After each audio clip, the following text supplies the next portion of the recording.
masaberin tipabiang tu members on tak puramona mani home minister local chungchanga boina to atang kha han tran kan dua nia security VVIP security hi arip kaparit tuala vai khat upasiro khumana panmasri awat delia dondona soi kriat reng chu min han check tak ngai chu a top lama san ke ma poka in ring hel zo vek ho tia khatiang khania tin tiang ni kho hianin VIP ni le mail te point me do angai ve a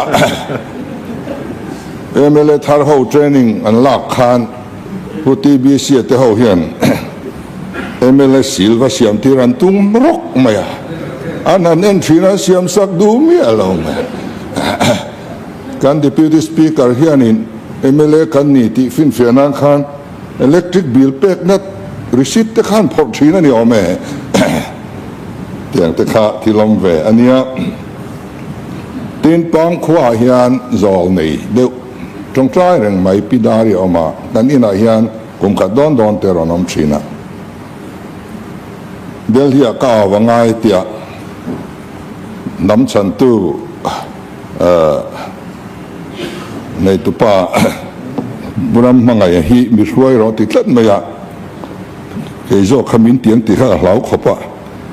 buram mangai zu hruaya ID card nei mi alo Aadhaar card nei mi lo kha del hi atsuka aron hove zan mai ni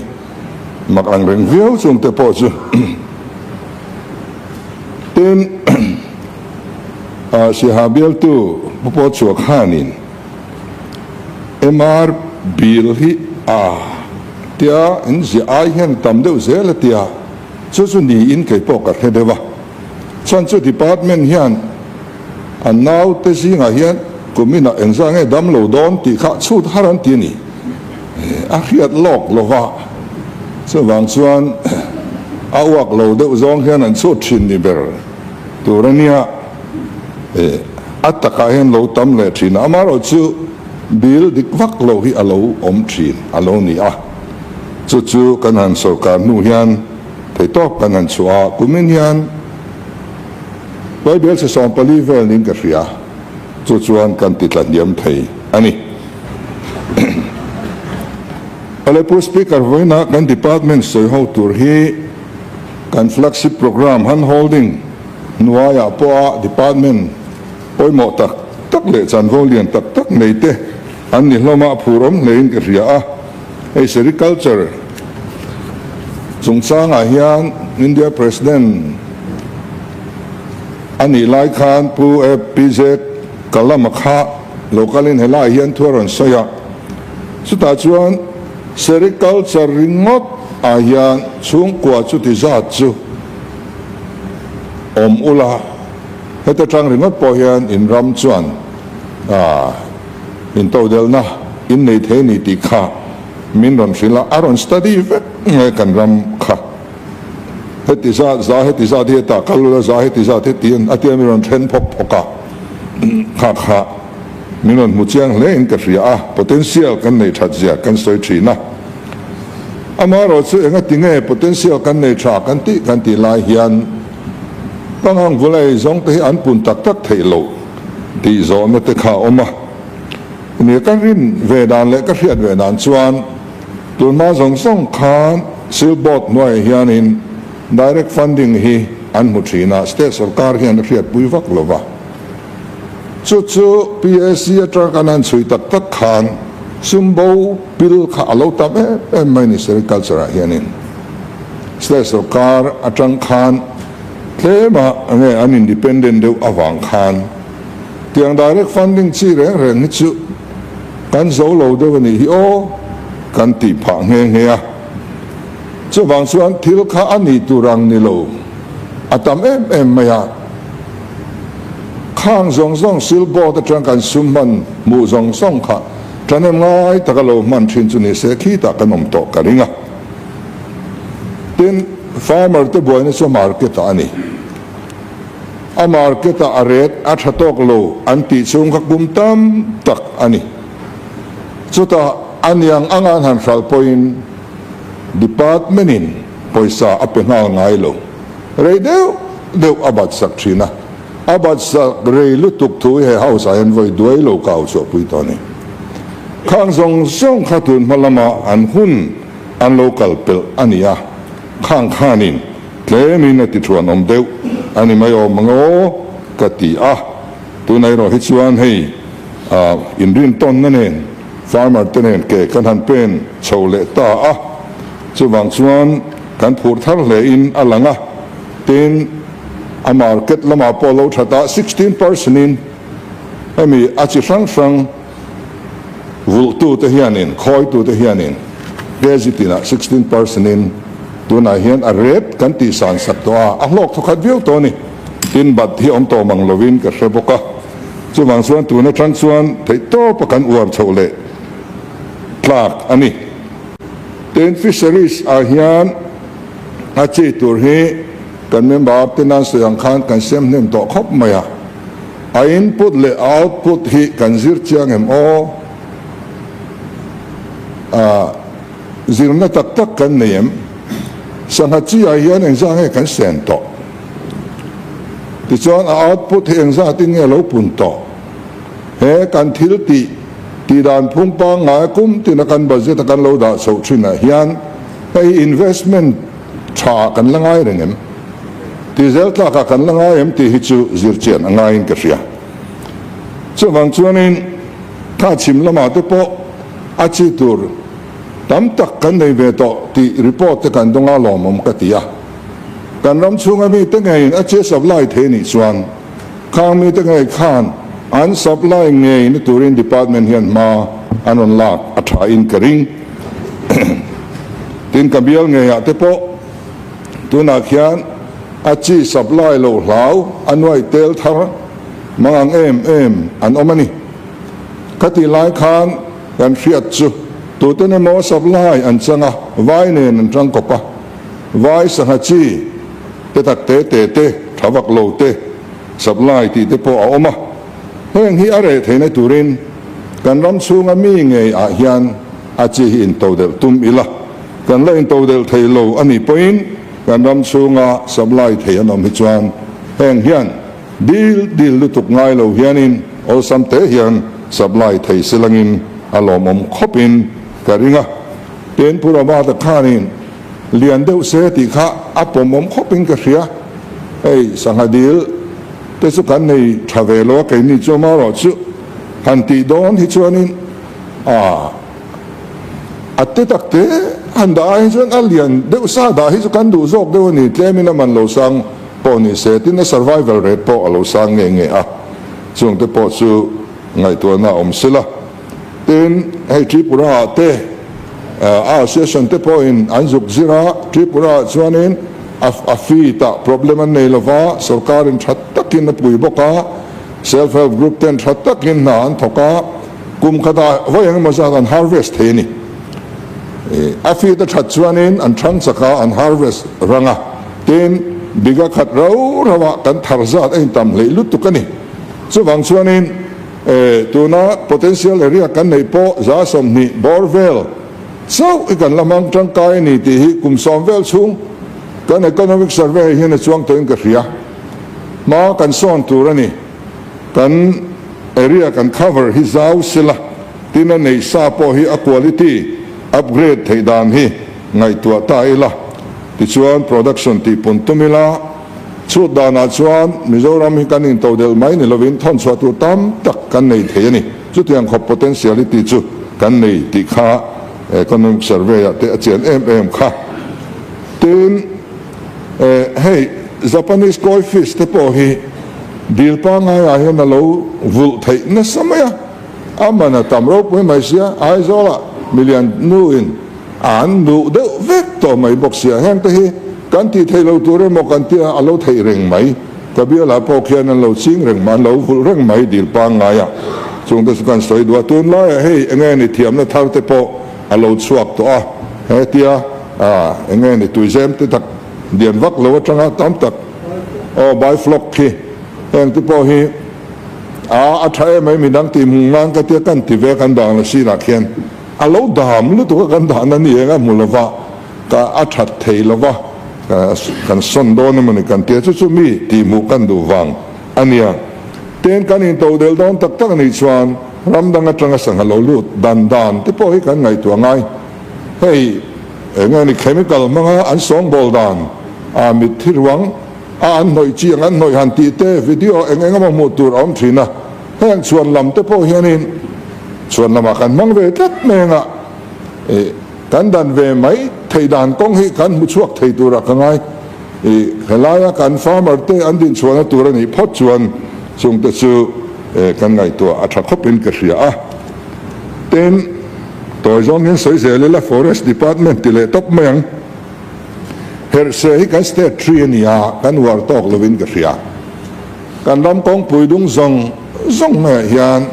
her se hi anom se kan bangla ho te ho te po hianin amoy ni her se hi chu prun ngai reng lo nal deu mai ron ni ania a thala anna senan suak te pe hi chu kan rama hian khat ta chuk mai sala mizoram min than na turani her se ku te po kan lamang duin ka ring chu tiang chu ania wangin kan ram state tree hi kan uar a tha in ka ria a ten kan member chen khat te khan kong ni wat chuak to loila kong pui dong hi chu reserve toila a chak lam le thlang lam ti rot thi na kha a oma ka pom zong ta kan ka lo rot ve thin to ani hemi ti tur hian forest department hian ngen initiative ladon conversion sa kalpu anga ya lady tuna rural development kan han ti tak tur department te revenue department te forest department te le adang dang te ne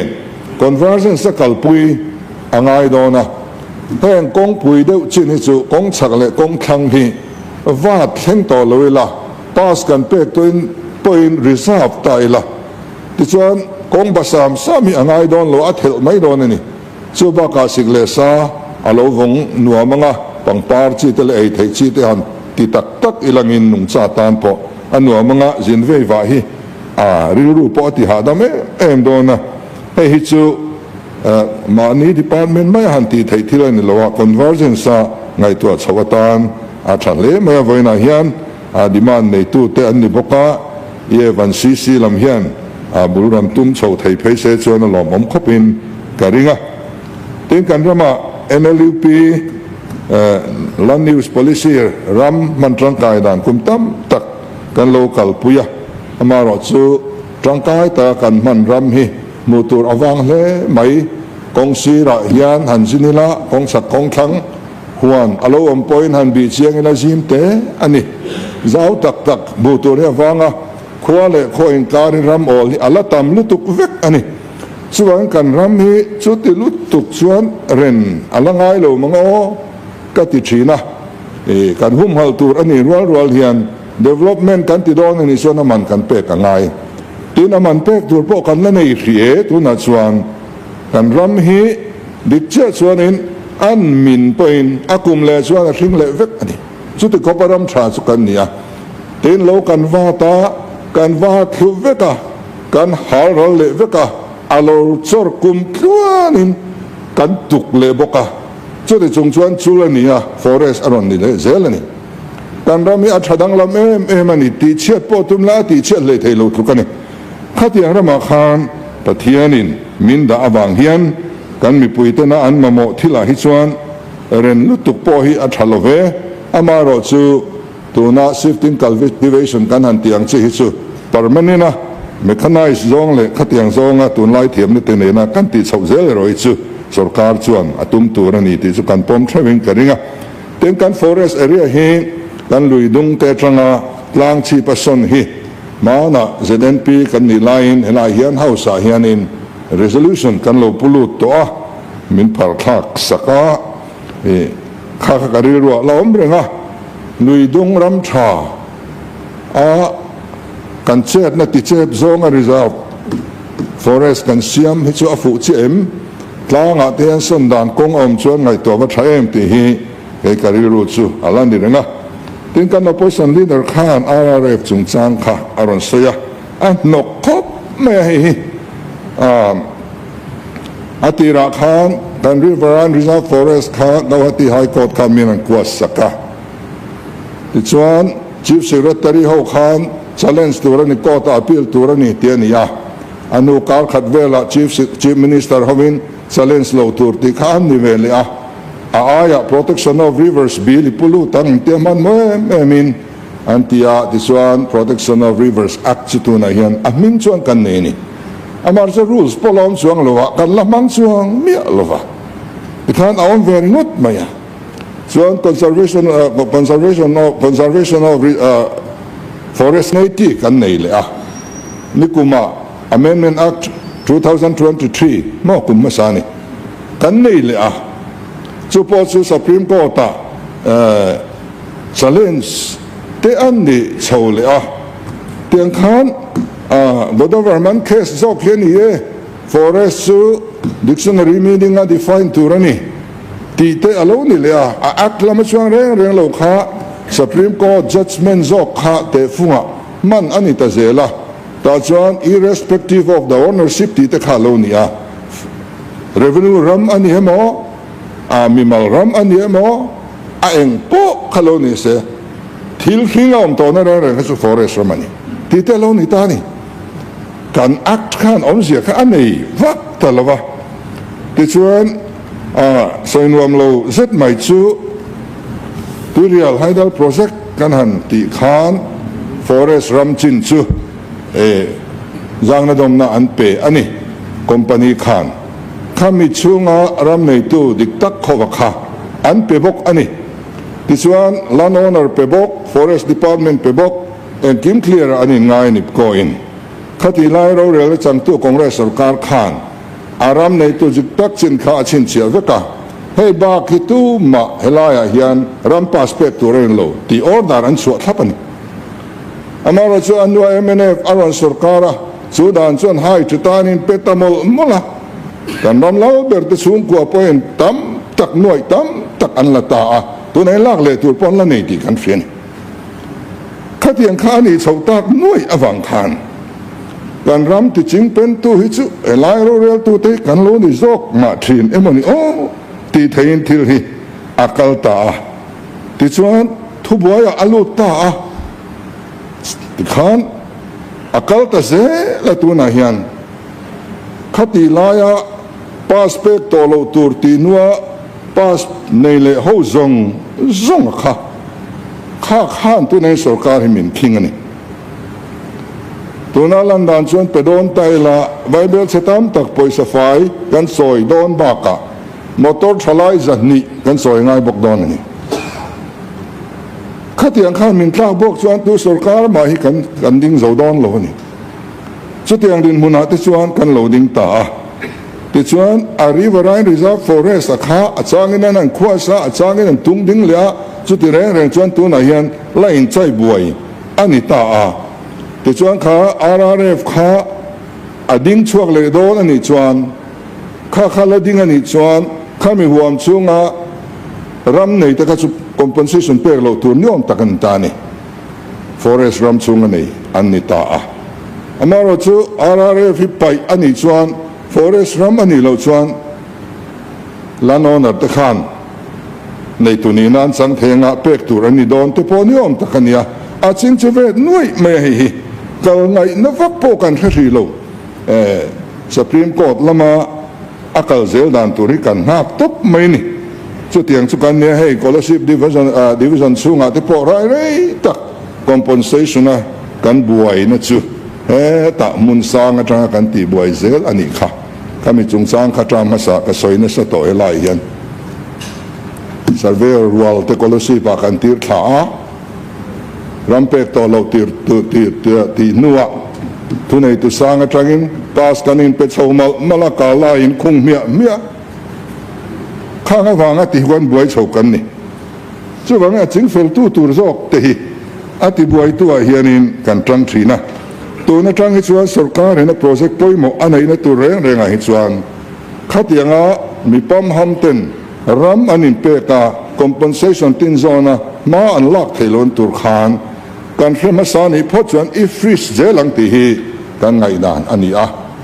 hela area hian pass back oi to lo ti in order kan chuan zelanga kan freeze zel to don ni ti chuan aram nei tu dik tak te ro chuan compensate an dongang tin kan ram lui dong le a kan ngo le en kim mai hum hal na tur konga pol thatak takan lo ding chuaka rai parian ti te anjinga te kan han matlang ve nok noka kai ni te po khi kabial nge apo khian we me khian share chip khochunga khian ngo thae e mai hum hala anuam khop maya khatiang khan sarkar hian thopui tur thatak tak kan nei me ka khotam taka po chu chu mani chunga lom thu ka soidua tin carbon trading hi tram sa kan thriu fia fulo deuh emi o katia burte takte te kan ram boruak thiang le mi thunila delia zuk zuari la tilam pangkhan kan soi khan ka ria kha carbon trading ani lova company lian ten mei khu phal tok bak ai tam anti chwa don chuan boruak chia an siam ang hen boruak tha khovel khoi mulai siam turan thini chu carbon trading ani a helam pangpoi kan ngai tu atran a thain ka ria khovel company lian tu temo kan rama forest ramron tia an sen so veka that taka ngo minon siam sak tu tur carbon trading noya te po kan ngai tu a thain karinga tin kan member pakhat khan tu ber nge ka hrelowa kol kwata kan nei thin kha anei le theim aran te pumon pu ni mo kha o nia kan nei thina kan mang tang kai lo e me a kol mel kham hu tu rom vak lo ni mizoram kwata kha tu te ne mo an zuk la chuaka tripura lama ten hral le a khatiang reng kha ani tun ma khan atopa chuan min ti top sakta yom tak ani a chu nei le theida na om chuanin akong dable athangot ang ti kha kan comment du dan ani a tin pollution test chung chang tuna mun khat chau me ti hi chu ni lo se ti kha member tam takin kan au pui le ta a ni kum lama po kan au pui to a thil hi kan au chua pui rei ma to ni po speaker department in ti dan an zon wat a hun ta hi chu kan in chok zang khai thein turin department in maron la tura ingayang tin aizo la hian mi pakhat ok ut industry nei tu a oma amin po kan soi lo nga pulau zidinga nia thing le mau ringot thian mizo hin nal tak asame kan itu na hian hi innovation chi khat atlingin ka ria kan ram raw material mangin in chong te thlengin asa thei to ni hi kan ngai vena eme mani nam thil kan choi san atang point mani mimal in a tan te po sarkar building a tan te po hanti chin atha om ngo katia hian na sa takin ram dang rot tivel cement tivel kan le hi minjang khai thei don ani tin babal chung chang kha puro ba ta khan ron veya pi provide khan in aron vei boka midang dang te po khan in on soya balu hi nia mahal hi chu tha kan han ti lo khani a amaro chu langkai balu te kan lo in nga na tu na hian ti lei thei lo in ma langkai chau ne lova dang te po ani a mi hring hi dan ta na siam kan nem nge dan hi mi hring ta na siam te he kan buk a trying ka ria kan department te point dan ni chu mi hring tan me siam ani mi hring te that na tan le rem chan na tan dan kha mi hring ta na siam ani mi hring hi dan ta na siam kan ni lo ha mi principle ni kan man dik angai ka ria so wang chuan kan balu te po ati poi lo zong awau kam hreu chelo zong le JCB te ne na han lak ang chi te kan khap theya ten li chunga mi lak chwa te po kan khap theya a balu pa ngai pathian siam pa ngai ang heng han lak le thei dan te hi chu in siam rem dan kong om thei sen chuan in a thangotin ka ring ten medicinal plant he ấy chỉ help lampang chan anh mà mấy thế mà sẽ forest po hi cái thôi thấu mấy thế ya heng te po hi kan war so zel angaya kan member zom tak pumuan puya khanin tual chung nam doi trang kai zia kha asoya ke po tual chung nam doi hi atha zia ka kheve to ha thing ka thang na ka kiu ru hi ka ti so pani chuan lai dar li thlengin na kala tho pui thowa asop ti ka khelem lova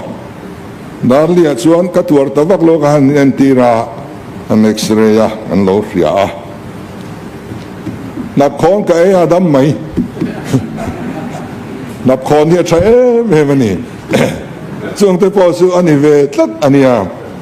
tin ai allergy nam do ya hian allergy nei na sa thin kania thum bo kai soya molte ka thia ta dam mak mai ni so wang chuan a thia du tan ka te thum bo kai soi ka siama chol muna chuan ka da ran thina mi tam ta na nam pui ve ni khatiang kha theng renga hian kan riat lo thil hi omani pathian hian mi ring scientist na riat phak lo hi omani chu ania chu wang chuan in ke mani hei kan bru nau te po hianin bai do an tia thiam na sak ta kan ne heng promote atha ka tia ten kampa fan kan man dan hi ne chairman kan yo me hei se ti sat kan ne tinge kan manang an ti om po hi kala khelem lo ka blind ve khop mai review meeting kan nei vat te po tho me zai ka long kha kan ti vak lo ani delia miron muwa zai ka lo na ti me kan ya cancer institute te tu na ti len tum hi forest department ani a an lo ti to dan kanen hian mutur awang de ulekani poisa tam ta kan pu ka kan ru le don sia a khoi bertan hian ma man le ti kha kan ngai vena chuti te chiang kan tang kai pui lo in kan ria chu wang chuan he ta kan borrowing ceiling kha aron no tot ve tho mai sia he ai hi chuan in ai tang kai zok ai hian lon pok tur chu a mang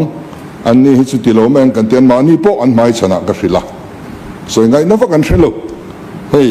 project poi mo dang in khoi thowa hei chu kan ti lem don lo ania ka tia ka hril ani ti chuan soil lama khan han kal le ta ila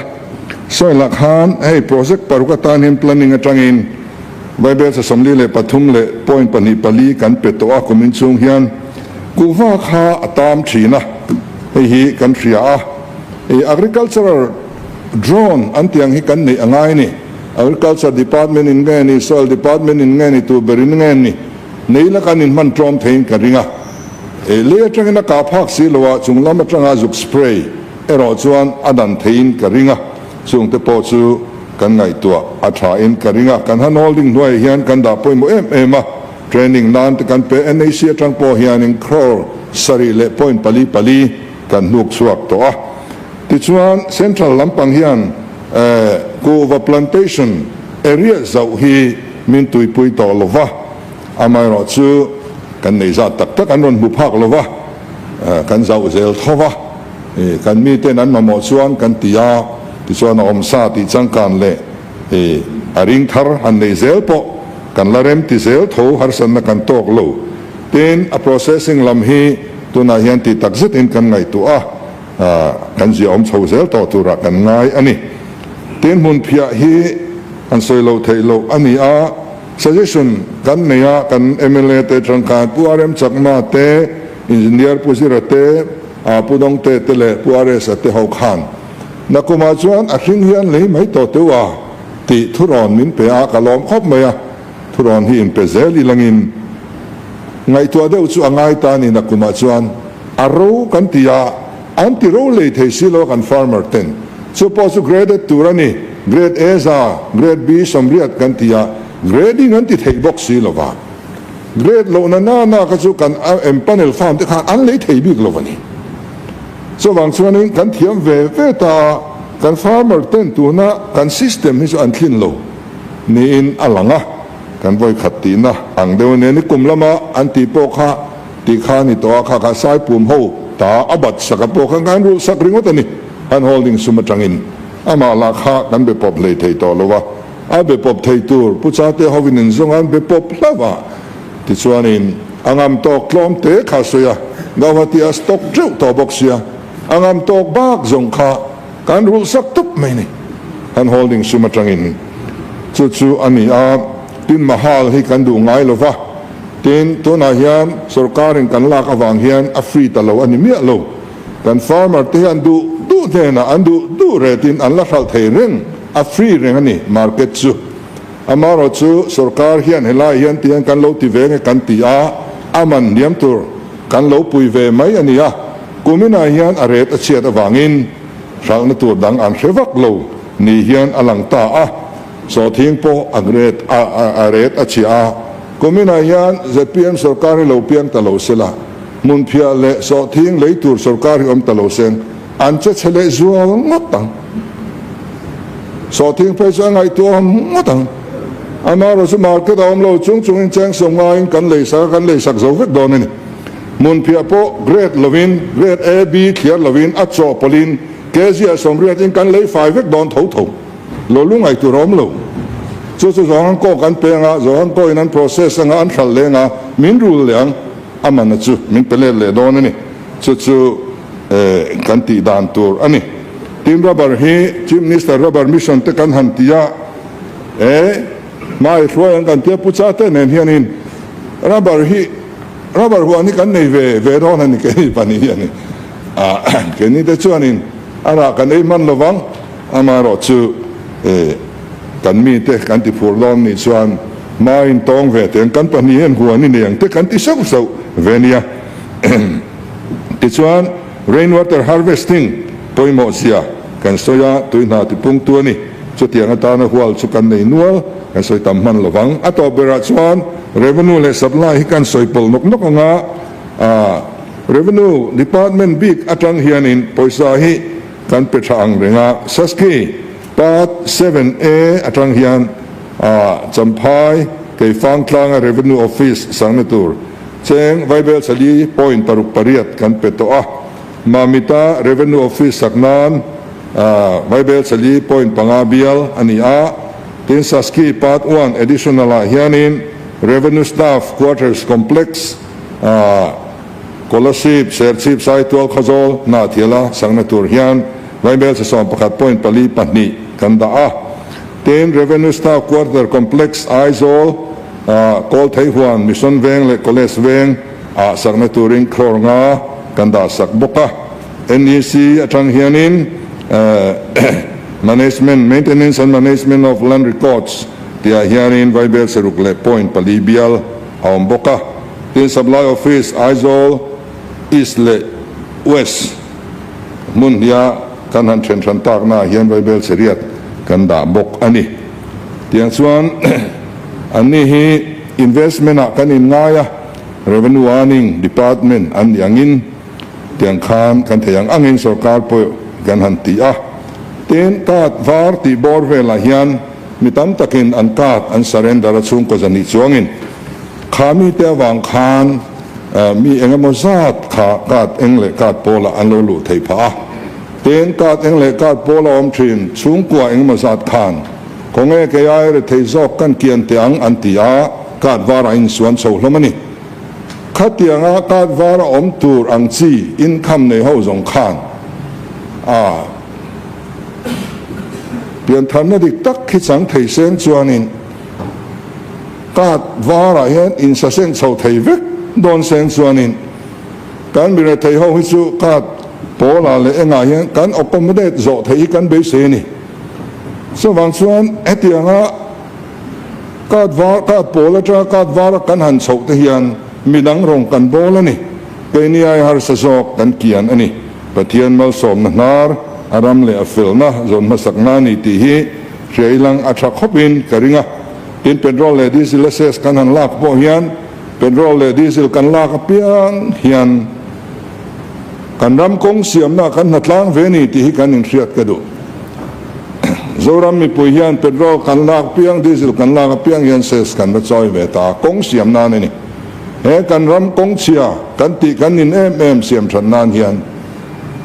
a san pain ka ba thok thailo contractor po ka mani thailo amaro chu petrol ka lak rol hian kan na tlang ve ni ti in ria ilangin ten kha ve kha petrol diesel kan vala khan he ta damlo kan ani damlo ta na man tur ani health ta na man tur ani ya asan pain damlo kan vakan kual thailo petrol kan la ka piang hian damlo kan ti te hi in ria ila tin petrol te kan la ka piang hian zilai te kan tran pui ti hin sebokila thil danga man thiang mi lo khanga tan chawa man tur kha ani a mi pui te kan tel ve na kong ani hetiang ang chi hi kan zawai hianin ain vui pui zong mi lo hian a tulani ti thap tai lang kan ro rel na hi amoi o mang o ka tia u speaker i ve la mi te khan tiang chuan han ti thin sen chuan in thang le chuan an ni tal na nai chu thang le an ti mai te ka ring dewa mi pui fak an lo jok dai kan ring ani ten petrol pump chong te a ti kha puare mo petrol pump chu har salo khopasin mo le kan minister hian a pui thei che karing chong te a petrol pump om ngai ngoi meni po kan lo zinin boi thla lutuk he ta lung le train phur lok te ngai kong che boxi chuwang chuan songa chon petrol pump om tura malak kha har vak kan ring lova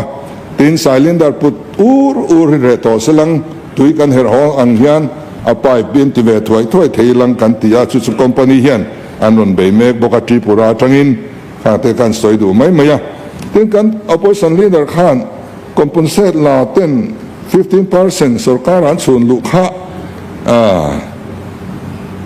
enga tinge in siam than mai lo min ti de ni khan ka ria MNF sarkar khanin 15% la kha an lo du khopa ko ta khan an kinga pele leve kruan te pele len khania an tia Kanlan Revenue Act 2013 kha section 75A ning ka ria swalo chuan kha an siam chopa an khung lut le ta chuwang chuanin compensation la piang hian za som panga sarkar an chung lut turani ti kha an lo siam le to sia chu riat po kan lo remang lo khu compensate an han la lo khon ta mo le nga tinge ka zuk tinge ngia hei dan hi oma lo men tia kan le siam thaman box si lova yan khon zela theni na lo pek lak lo to kha chuan ti zel mai te po kha thazok to mai thia a soi thei tak to lo kha chu ani nia iram te kan han tia ei ton tur atam hle a ten land bank chung chang puchuan thangana aron soi kha adik katia salai abial buai na po kha ka kheve khop me ka ne na local na sa ram nei tu in LSC ron dila aramanan the sak tak maya a chelai te kha aram nei tu na changta a tham om na mual po ram nei tu chang lo te no mani kha sarkar lut vek lo tu tene mon lebra tu tene mon nei le mai ni ka soi sel na rei to hi amaro chu balak nei kal sak lo em maya tu na tang chuan hemi kan ti dan system hi en no na ti vat a tha in karing eta tanga lok na lo tel te po kan no mani mai the resistant te po mani mai the ma se kan samlai kan revenue minister huai ta ga om turin ka duwa thil tha kan ti do na min do dalan nom ni chuan kan len lop don tu ma kan din don lo pui angai chuan ka pui zel don anunga ka ding plat don mi pui ta na tha ani chuan thil kan ti dang lam ngam tur ani ti kha kan soi du ani ten Consumer Protection Council hei hi thopuya imang tangkai tengu buk na ti dik na te adulteration chung changa te kan wai mele NGO song tenen party tenen po thei to pin I tang tlang ang ten atobera kan soi du chu boundary dispute kan nia asamnen anlo kalakan hanin bia kan sarkar nuwa in biak zela kan tia ที่ส่วนวันนี้กันรบตัวมันช่างเราชิมไหม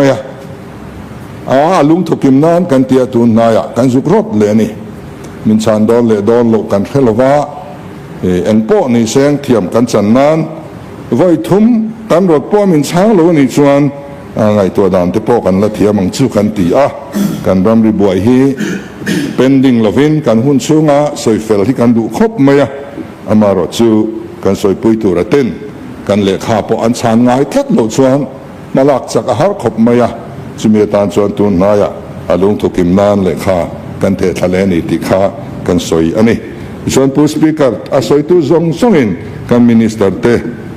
ดิมานฮิชากันติดลางนี้อลังอารมณ์ครบไหมหาดำตะกินกันตาสเทดอนนี้อลังอารมณ์ครบไหมกันหรอไหม